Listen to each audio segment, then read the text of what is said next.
En la Roma antigua, de los emperadores como Claudio, Julio César, etc., el culto de Mitra tuvo un inicio discreto, quizás porque se trataba de una religión para hombres, a diferencia de la religión de Isis y de Cibeles, que atraían mucho a las mujeres, las cuales tenían que sufrir los sarcasmos de una sociedad ferozmente masculina.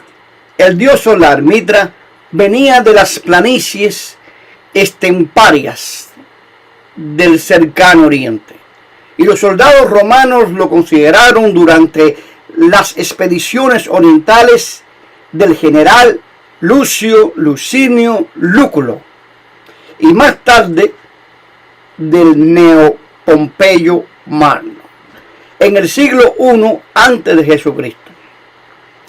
Mis amigos, hoy presentamos Mitra, el dios sol, nacido de la piedra negra.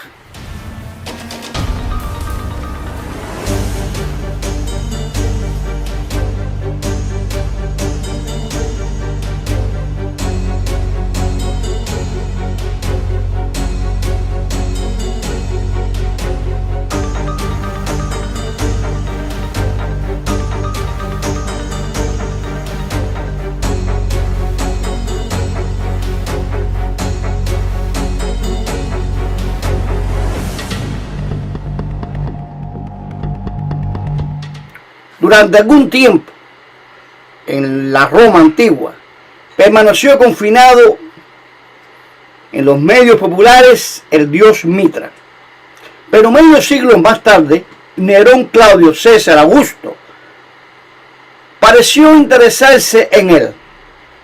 Los ejércitos romanos enviados a luchar en Oriente, tanto bajo los Flavios como bajo los Antóninos, propagaron su culto y su regreso, y el emperador Lucio Aurelio Cómodo lo veneró con fuerza.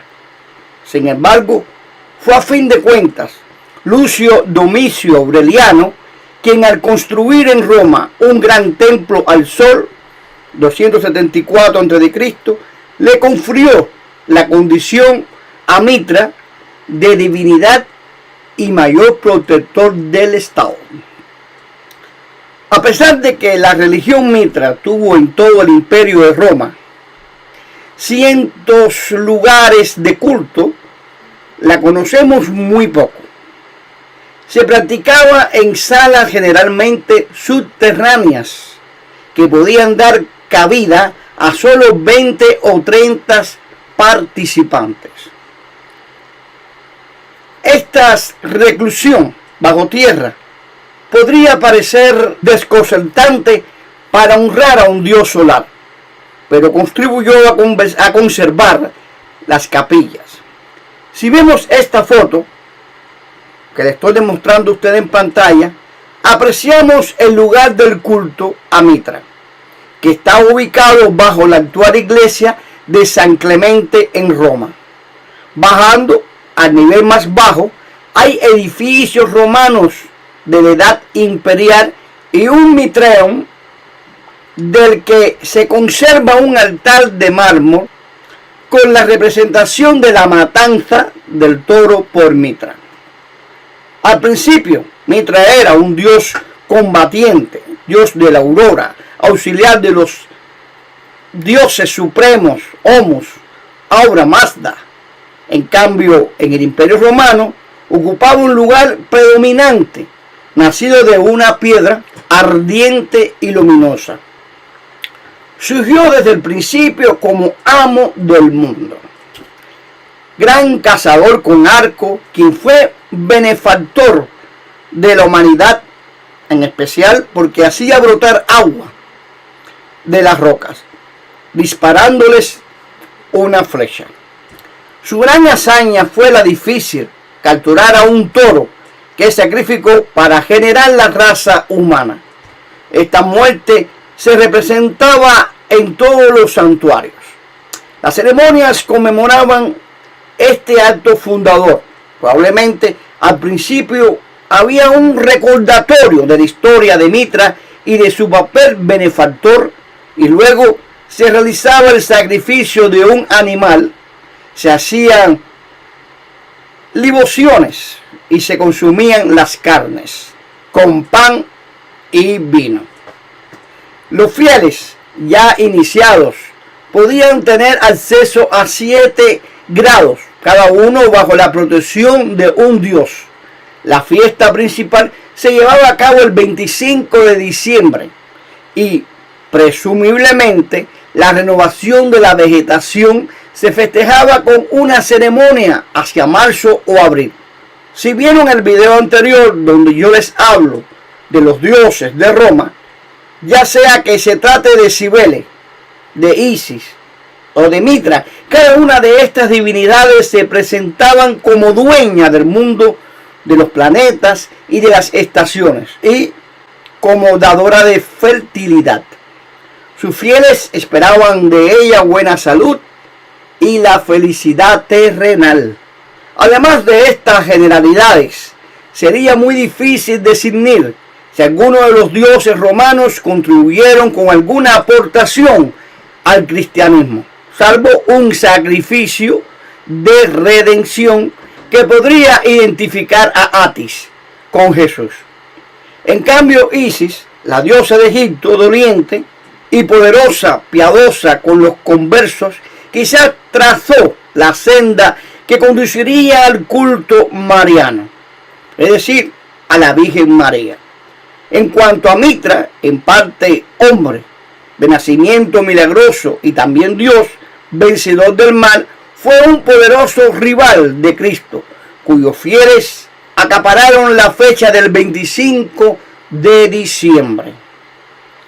Aunque es posible hacer un catálogo de semejanzas y de rasgos de estas religiones de salvación, tomados por el cristianismo. Esto se debe tal vez a que todas respondían a una misma esperanza. Cada una guardó con gran celo su identidad y el cristianismo finalmente no transigió con ninguna otra.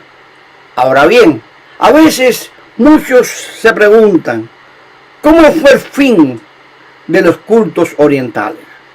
Pues les diré que hacia finales del siglo IV de Cristo, las religiones procedentes de Oriente mantenían mucho vigor y los aristócratas romanos la veían como una muralla de paganismo ante las decisiones de los emperadores cristianos. Pero aunque habían coexistido en una rivalidad pacífica en el ámbito politeísta, acabaron por no resistir las decisiones del Estado ni la intolerancia de los cristianos, cuyo calendario vino entonces a sustituir los suyos.